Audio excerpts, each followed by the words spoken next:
Harvard Medical School in Boston on Saturday, November 1st at 2:45 a.m. 18-year-old Logan David Patterson and 20-year-old Dominique Frank Cardoza were taken into custody early this morning and charged for their alleged involvement in the explosion.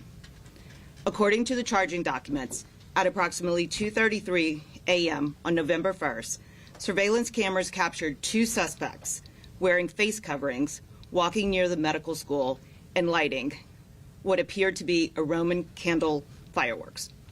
Approximately 10 minutes later, the defendants were allegedly seen climbing scaffolding on the side of 220 Longwood Avenue and accessing the roof.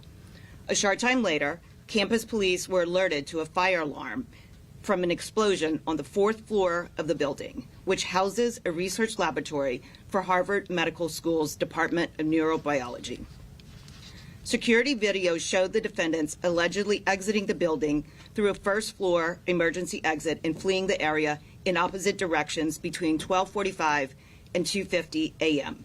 Apparently, they were aware that they may have been caught on security footage because they began ditching distinctive items of clothing that they were previously wearing. According to the charging documents, the explosive, which detonated inside a research laboratory locker, is believed to have been a large commercial firework. Following the release of the suspects' photos, members of the public called authorities, identifying Cardoza and Patterson as the alleged culprits. Thanks to a number of principled individuals who did the right thing and called authorities when they recognized Patterson and Cardoza, investigators were able to quickly piece together surveillance videos, comb through evidence, and positively identify them as alleged perpetrators of the charged crime. I want to add that we are very early in the investigation, and the criminal complaint filed today is all that will be public for now.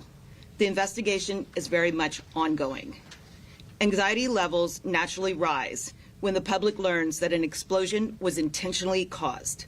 I would say those levels may rise even higher in the Boston area. Luckily, our local police, campus police, state police, and federal authorities responded immediately and worked collaboratively through the weekend to ensure that this incident was in fact isolated and to identify those who are alleged to have caused it. It took an immense amount of law enforcement resources to determine quickly that there was no continuing threat to the surrounding community.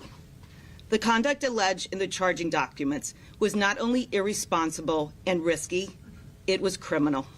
And there are consequences for those who commit federal crimes. Lastly, I want to thank the FBI and the JTTF partners, including the Boston PD, the Massachusetts State Police, the Harvard, Wentworth, and local police departments, and the Boston Fire Department, all of whom responded to this concerted effort as a result of the incidents that occurred, and as well as the prosecutors in my office for their swift and decisive actions that resolved this matter quickly.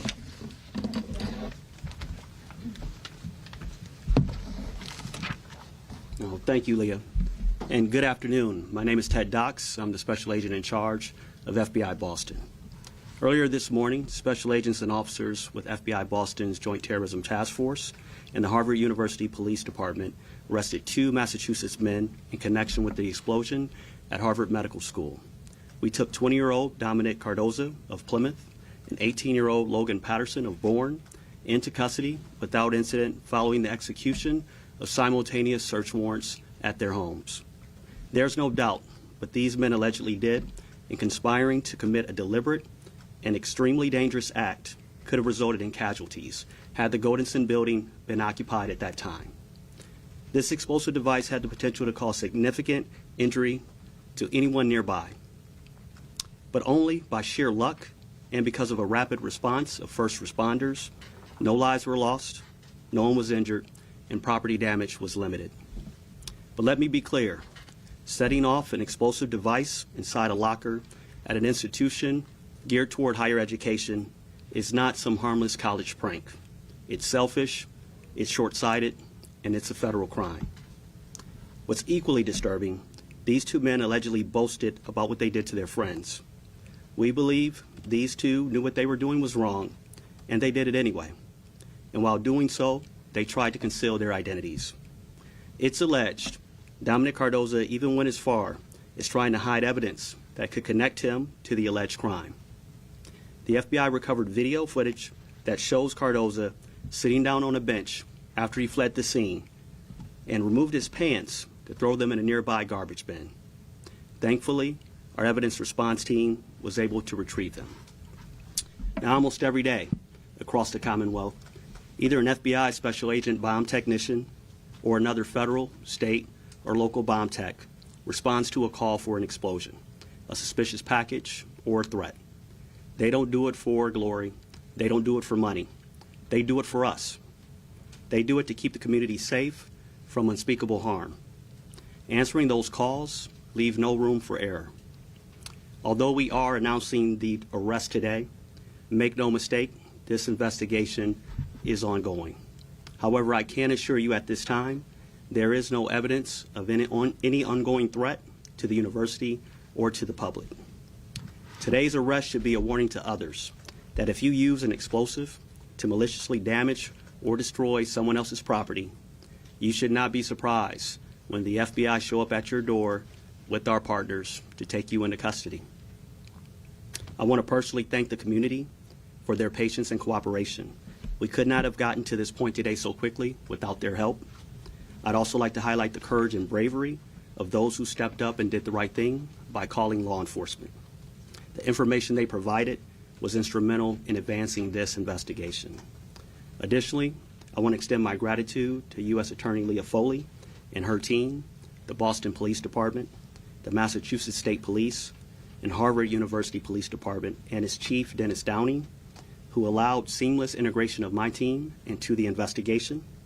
I want to also thank the agents, the analysts, and the task force officers on our Joint Terrorism Task Force, who have been literally working around the clock to identify and bring responsible individuals to justice. Thank you. Some questions? Was there any apparent political motive for this, or any motive at all at this point? The investigation is ongoing, and it's just too early right now for us to speculate. Mr. Schrank, can you speak about the device itself? You said it appeared to be a Roman candle. Any idea if they purchased it in New Hampshire or where they got it from? At this point, we don't have any information that's public about where they were purchased. Have the suspects said anything? That also is not public at this time. So a cherry bomb or a Roman candle? Our information is that it was a Roman candle. And to be clear, they're not Boston-based college students, but they were at various colleges over the weekend. That is correct. There appeared to be numerous parties ongoing on Friday. Any other questions? All right, thank you guys. Thank you. Appreciate it.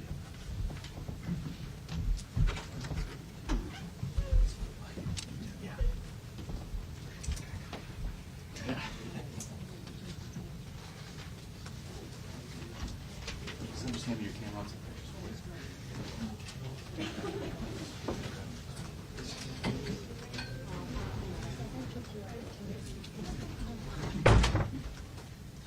It was Roman candle outside, cherry bomb.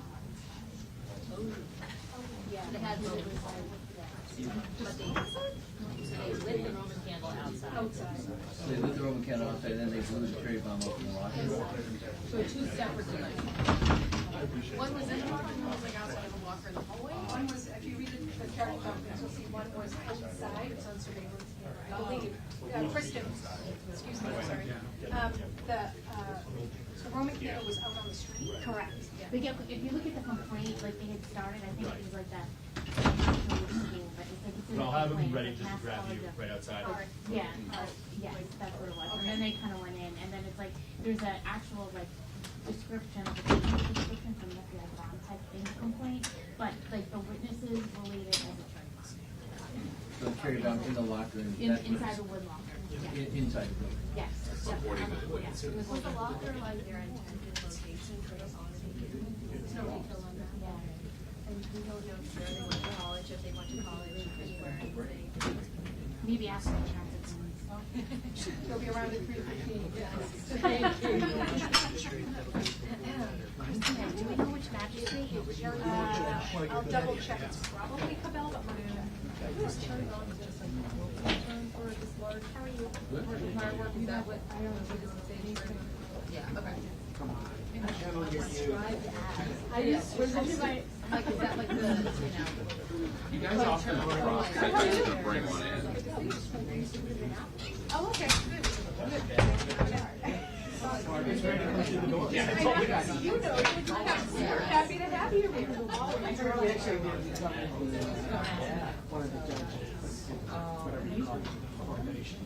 Oh, yeah, investiture? Yeah.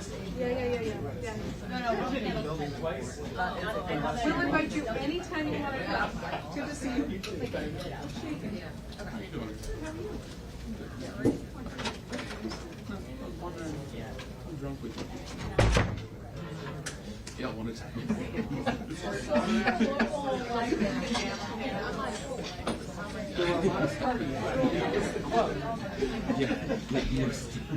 according to many parties.